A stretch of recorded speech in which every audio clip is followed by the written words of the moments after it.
there's a possibility that he just doesn't want to debate her because he's scared. I think that's definitely a possibility. The other possibility, and let me just throw it out there, let me know what you guys think about it. He can't stand when he's not the center of attention. Remember when the talking point for all of last month was that Trump was scared to debate Kamala Harris? Of course, we know that was never true. Publicly, the Trump campaign response was simply, we're going to wait to make sure that Kamala Harris is actually the candidate, so that way you can't do another switcheroo if you have a bad debate. And ever since then, it is now the case that, of course, Kamala Harris is the one who is scared to debate Donald Trump, because Trump accepted 3 debates, but Kamala Harris refuses to debate on Fox News, is now the one pulling out. But I want to react today to a clip that perhaps in some ways didn't necessarily age well, which is TYT trying to make the accusation that Donald Trump was scared to debate Kamala Harris. Well, I guess it's time to hold some people accountable. Now, to her credit, Ana Kasparian sort of pointed out maybe that's not necessarily everything that is going on here, but folks, we'll react to it today and some other interesting comments they make. So if you enjoy the content, be sure to hit that like button and subscribe if you are new. And that said, again, this didn't age well. Let's get into it. Older than Trump in the race now. And so there's a possibility that he just doesn't want to debate her because he's scared. I think that's definitely a possibility. The other possibility, and let me just throw it out there, let me know what you guys think about it. He can't stand when he's not the center of attention. He tends to dominate the news cycle during elections, okay? And that's not happening right now. It went from everyone focusing on the assassination attempt, wall-to-wall coverage of that, to now suddenly, I mean, it feels like the assassination attempt happened years ago. That's how quickly this news cycle is moving. And all the attention, especially over this last week, has been focused on Kamala Harris. And it's mostly been positive media attention, a lot of negative, a lot of critique toward Republicans over how they're fumbling right now. They very clearly were caught flat-footed by Kamala being the presumptive nominee. And so their response has been nothing but gross misogynistic statements that's even turning off conservative female voters. And so I think that he's attempting to get back into the news cycle, even if he's kind of taking a risk here by appearing incredibly weak and pathetic. So I think that there is a possibility he's just trying to make headlines right now. But what do you guys think? Well, at least Ana recognizes that it might not entirely be just because Trump is scared, but really that's all that has been said in response to Kamala Harris is like misogyny, really? Because the Trump campaign ads have been entirely focused on what? Immigration, the economy, crime, her radical past and record.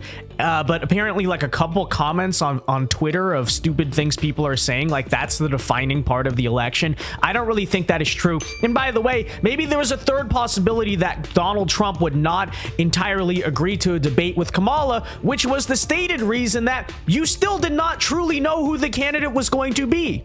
Right?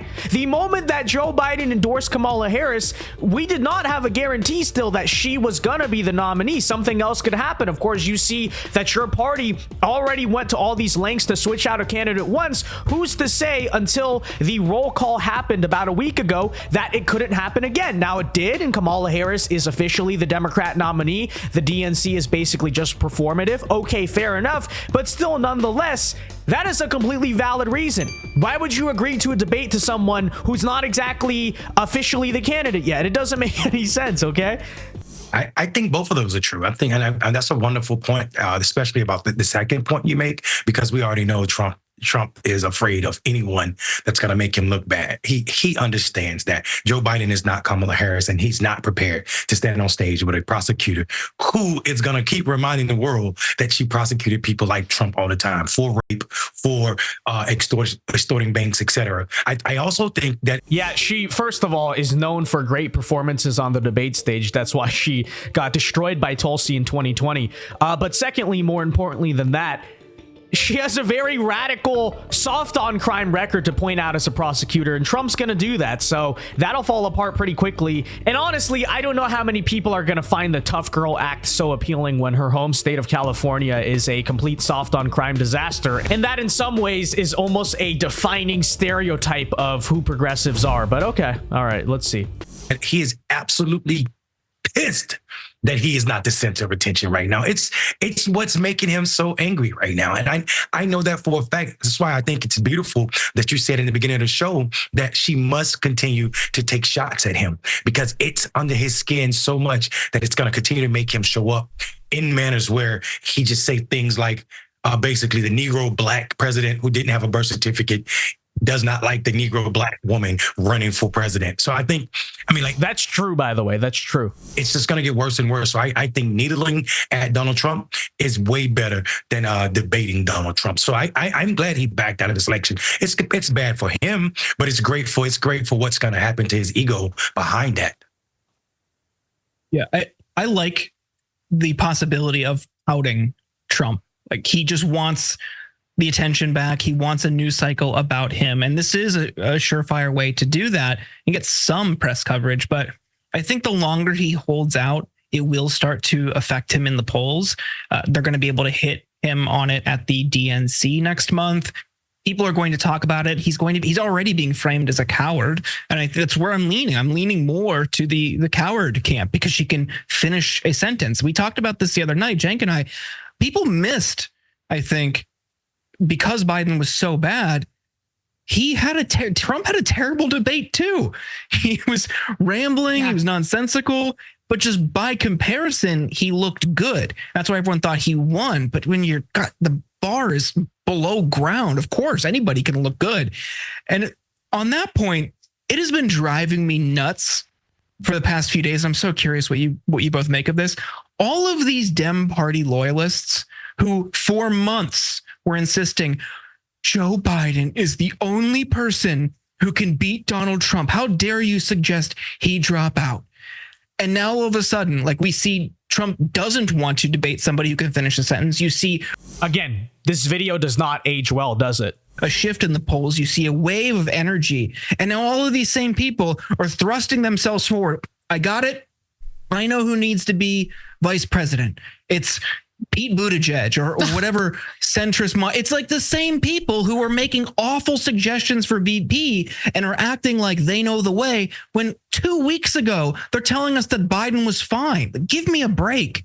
Yeah, those people are the worst of the Democratic Party, and I think have contributed significantly to the decline of the Democratic Party. Okay, these people should be banished, and no one should take any of their advice or opinions seriously. They should be mocked relentlessly.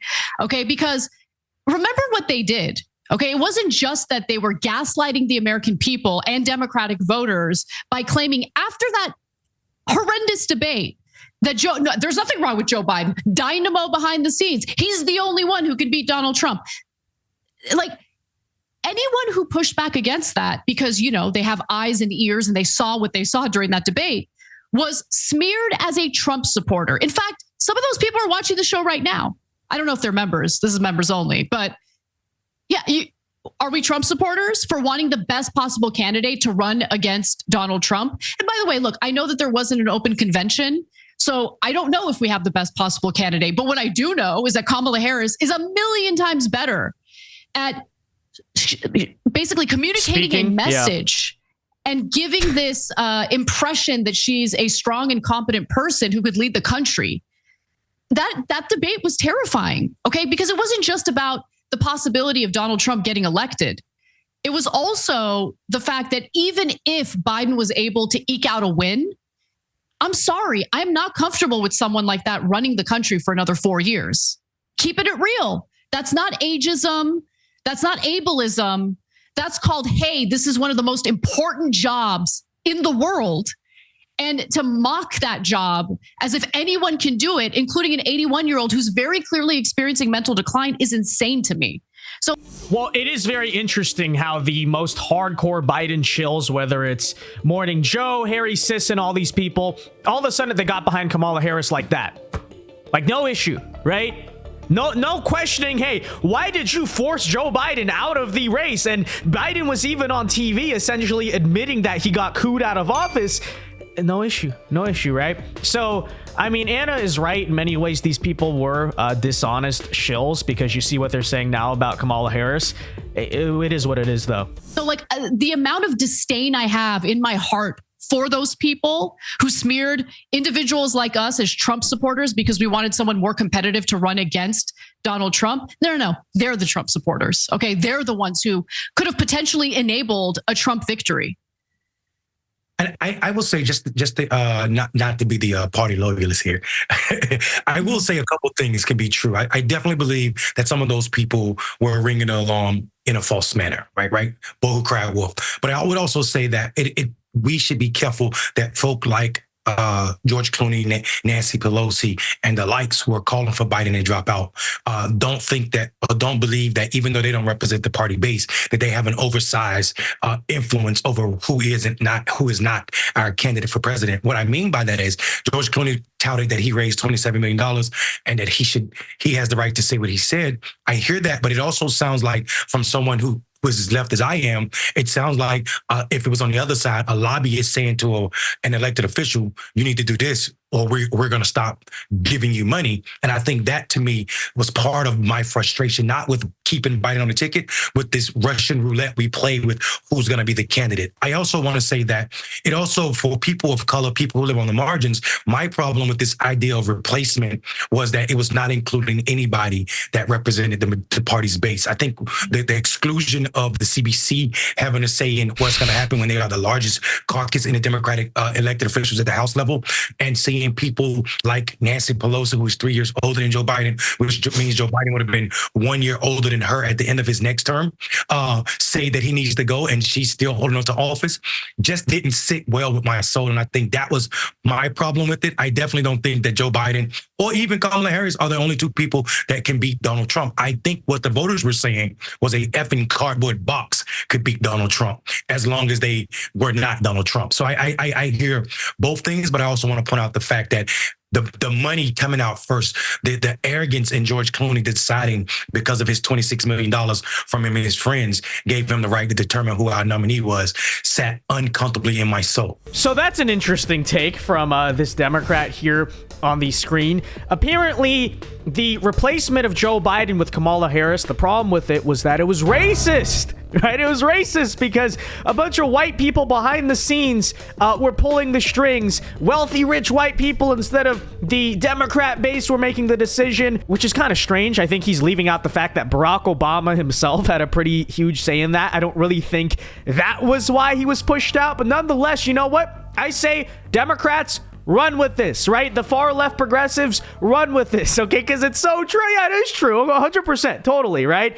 Yes, the replacement of Joe Biden was a racist, undemocratic process. And, you know, that is the truth about it. I don't know, folks. In some ways, left-wing media is completely unwatchable. I mean, maybe it was unwatchable before, but it's especially unwatchable now that Kamala Harris has become the Democrat nominee. But that said, let me know your thoughts on this in the comment section down below. Again, I don't think parts of this segment really aged all that well. He is debating Kamala. Now who's scared to debate, right? Well, you know, their hubris. It always gets the best of them.